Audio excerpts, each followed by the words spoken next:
Party నాయకులు మన పెద్దలు కేసీఆర్ గారు వచ్చే నాటికి చెప్తా వచ్చే నాటికి మరి అప్పటికి చాలా కాలం కూడా గడుస్తుంది. 75-100 రోజులు దాటిపోతుంది. 100 రోజుల పైనే దాటిపోతుంది. 100 రోజులు మార్చి 17కు నిండుతాయి. ఎన్ని మాటలు చెప్పారు 100 రోజులు చేస్తామన్నారు. ఇప్పుడు రంజిత్ అన్న అన్నాడు 2 హామీలు అమలు చేసినాను, 2 హామీలు అమలు చేయలేదు. వాళ్ళు ఇచ్చింది 6 గ్యారంటీలు 100 రోజుల్లో చేస్తామని, అవి కాకుండా మరొక 414 హామీలు ఇచ్చారు. మొత్తం 420 హామీలు ఇచ్చారు కాంగ్రెస్ వాళ్ళు. నేను అంటలేని పోయి వాళ్ళు 420 కావాలి. మీరు అనవసరంగా నా మీద పెట్టుకుని మళ్ళీ తెల్లని మళ్ళీ కూడా అంటారు కేటీఆర్ అంటే ఆయన మళ్ళీ తిట్టినాడు. నేను తిట్టలేదు. మీరు ఇచ్చిన హామీలు యాడ్ చేస్తున్న 420 హామీలు మీరు ఇచ్చిర్రు. యూత్ డిక్లరేషన్, మహిళా declaration, SC declaration, ST declaration, రైతు డిక్లరేషన్, ఇంకేదో మన్ను మశానం డిక్లరేషన్, ఏది పడితే చెప్పారు. అన్ని చెప్తే అన్ని కూడితే నేనే 420 హామీలు 420 హామీలు. మనం ఏమంటున్నాం ఇప్పుడు? ఆ 420 హామీలు ఎట్లా అమలు చేస్తారు, ఎప్పటి లోపల అమలు చేస్తారు? అమలు చేయకపోతే ఇచ్చి పెట్టాం. తప్పకుండా కాంగ్రెస్ పార్టీని బట్టలిప్పి చేవెళ్ళ చౌరస్తాలో నిలబెడతాం. కాంగ్రెస్ పార్టీని తప్ప బలమైన ప్రతిపక్షం ఉంటే గదే ఉంటుంది. మరి ఇప్పుడు నాకు వచ్చినప్పుడు మహేంద్రనే చెప్తుండు, అన్న నేను జిందగీ మొత్తం ప్రతిపక్షంలోనే కొట్లాడినా అన్నాడు. ఎట్లుంటది అన్న? ప్రతిపక్షంలోనే మజా ఉంటది అన్న అన్నాడు. చూద్దాం, ఆ పాత్ర చేసినాం, ఇప్పుడు ఈ పాత్ర కూడా చేద్దాం. నాకు ఇంకో పని లేదు.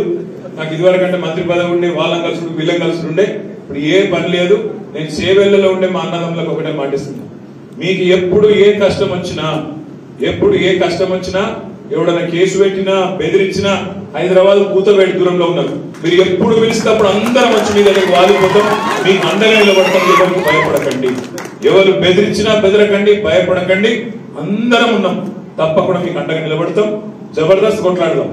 ఇప్పుడు మా తమ్ముడు ఎందుకెళ్ళి చెప్తాను, అన్న లంక బిందెల కథ చెప్తాను. ఎట్లుంటదంటే వాళ్ళు పాపం నిజంగా అనుకోలే, కాంగ్రెస్ వాళ్ళు కూడా వాళ్ళు అనుకోలే వస్తారు అధికారం.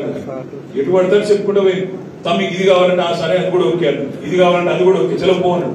మొత్తం లెక్క పెడితే మొత్తం నోటికి ఎంత వస్తుందో చెప్పుకుంటూ పోయి వాళ్ళు కూడా అనుకోలే. ఆయనతో వచ్చి పడ్డారు అధికారం. వచ్చి పడ్డాక ఇప్పుడు ఏం చేయాలి? లెక్కలు చూసుకున్నారు. నేను పేరు చెప్తే బాగుండదు కానీ 2-3 మంత్రులు కూడా ప్రైవేట్ గా మాట్లాడినప్పుడు వాళ్ళు కూడా ఏదో చెప్పినాం కానీ అయితే అయితే పాప ముఖ్యమంత్రి గారు ఆయనకి ఇదివరకు మంత్రిగా పనిచేసిన అనుభవం లేదు. ఆయన సెక్రటరియట్ లో మనం మీటింగ్ పెట్టి అలా చెప్తుండు, మేము ఇక్కడ లంక బిందెలు ఉంటాయి అనుకుని వచ్చాను, మీరు అన్ని ఖాళీ కుండలే ఉన్నాయి. అసలు నాకు తెలియక అడుగుతా, లంక బిందెల కోసం ఎవరు తిరుగుతారే? లంక బిందెలు 7 ఉంటాయి. పాడుపడ్డ గుళ్ళల్లా, పాడుపడ్డ కోటలల్లా, పాడుపడ్డ గడీలల్లా గన్లుంటాయి. ఎవరు తిరుగుతారు వాటి కోసం? గడపారలు పట్టుకొని, తడపారలు పట్టుకొని అర్ధరాత్రి ఎవ్వడు కనబడకుండా మంచిగా దుప్పటి కట్టుకొని పోయి కొంతమంది సాటులు చదువుతా ఉంటారు. వీటి కోసం అంటే సెక్రటరియట్కి వచ్చినట్టు తీసుకుంటోళ్ళ చేత రాష్ట్రం అంటే సరే నడవని, వాళ్ళు నడపని, మనకేం ఇబ్బంది లేదు, మనకేం ఈర్ష లేదు, ద్వేషం లేదు. ప్రజలు మనకు 10 ఏళ్ళు ఇచ్చారు, వాళ్ళకి 5 ఏళ్ళు ఇచ్చారు. మన 5 ఏళ్ళు నిలుపుకుంటారా? ఏం చేస్తారు? వాళ్ళని చూడాలి, మనం కూడా చూడాలి. చూద్దాం ఎట్లా రాష్ట్రంలో రేపు ఏమవుతుందో మనకు కూడా తెలియదు, వాళ్ళకు కూడా తెలియదు. చూద్దాం. నేను మిమ్మల్ని అనేది ఒకటే, మిమ్మల్ని కోరేది ఒకటి, మనం ఇప్పుడు ప్రజల తరపున అడగాలి. ఏం అడగాలి? వాళ్ళు ఏమన్నారు? 500 రూపాయల బోనస్ ఇస్తామన్నారు కింటాలు అన్నారా లేదా? మరి రేపు ఏప్రిల్లో కోతలు అయితే మీ దగ్గర చివరిలో కోతలు ఎప్పుడైతే? ఇప్పుడు కాదు, చెప్పండి. పూలు పండ్లు వచ్చి మీ దగ్గర వరి లేదు, అసలు వరి లేదా? కొద్దిగానే ఉందా? అసలు షాబాద్ ఉంటుందా? షాబాద్ లో రియల్ ఎస్టేట్ ఉంది. షాబాద్ కోర్టు అసలు ఏమని ఎన్ని మాటలు అన్నారా మీరు? రంగారెడ్డి జిల్లాలో తెలంగాణ ఉద్యమంలో రేట్లు పెరిగాయి, రేట్లు పడిపోతాయి. ఏమైనా రేట్లు పెరిగిందా సేవలో మొత్తం? నేను రాగరంగ రంజిత్ పిలిస్తే ఇంకెపల్లిగా ఛాయ్ తాగుదామని నేను ఉత్తగా అడిగిన, మంచి కట్టుకున్నాం, ఇక్కడ ఇల్లు కట్టుకున్నాం, మరి ప్రజలకు అందుబాటులో ఉండే తనకి ఇక్కడనే ఓటు రాయించుకున్నా, ఇక్కడనే ఉంటున్నా అని చెప్పి సంతోషం అన్న, మంచిగా అట్లే ఉండని చెప్పి నేను అడిగిన. ఏముండేదో ధర ఇడ అన్న, ఏమన్నా ఉంటుందో ఒక 3-4 కోట్లు అయితే కంపల్సరీ ఉంటుంది. నాకు చక్కెరచ్చి పడుకొని తక్కువ చెప్పినాడు. ఎన్కపల్లినే 3-4 కోట్లు ఉందంటే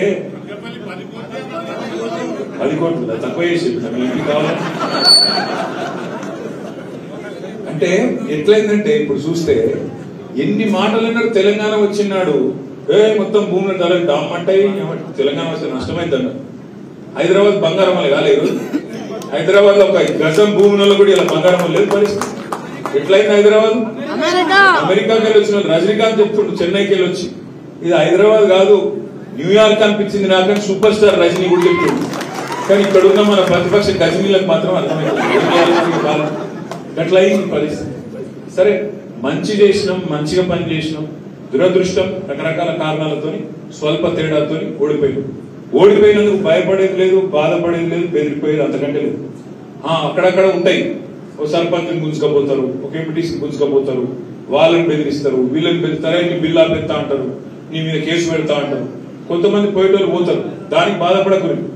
ఎందుకంటే ఎందుకు చెప్తున్నా అంటే ఒకలో ఇద్దరో ముగ్గురో నలుగురో నాయకులు పోయినంత మాత్రాన ఇక్కడ వేల లక్షల మంది చాకులు లాంటి కార్యకర్తలు ఉన్నారు. ఇళ్ళకెళ్ళే మళ్ళా కొత్త నాయకత్వాన్ని తయారు చేసుకుందాం. పోయేటోళ్ళని పోనీ ఏం బాధలు, పోయేటోళ్ళు ఎవరైనా పోతే తప్పకుండా పోనీది వాళ్ళని నవ్వాడుకుంది పట్టుకొని అప్పుడు బలవంతంగా వాళ్ళకి బద్దలు కట్టుడు వద్దే వద్దు. పోయేటోళ్ళు పోని క్లీన్ గా ఫ్రెష్ గా మంచిగా కొత్త తరం నాయకత్వాన్ని తయారు చేసుకుందాం. మీరు అండగా నిలబడండి సల్మాన్, మీరు గట్టిగా అండగా నిలబడండి, ధైర్యం ఇవ్వండి అన్న, మీరు ముంగట నడవండి, కిందికెళ్ళి మీ దాకా మంచిగా కమిటీలు వేసుకుందాం. గ్రామ స్థాయి నుంచి మండల స్థాయి నుంచి బూత్ కమిటీ నుంచి పునర్నిర్మాణం చేసుకుందాం. రాష్ట్ర కమిటీ దాకా పల్లెట్ బ్యూరో దాకా మంచిగా కొత్తగా వేసుకుందాం. ఒక్కటే పని చేద్దాం, కాంగ్రెస్ పార్టీని ప్రజాక్షేత్రంలో చీల్చి చెండాడుదాం. ప్రజలకు ఇచ్చిన హామీలు నిలబెట్టేదాకా ఒక్కొక్క హామీ నిలబెట్టేదాకా వెంటాడుదాం. తప్పకుండా నాకైతే విశ్వాసం ఉంది.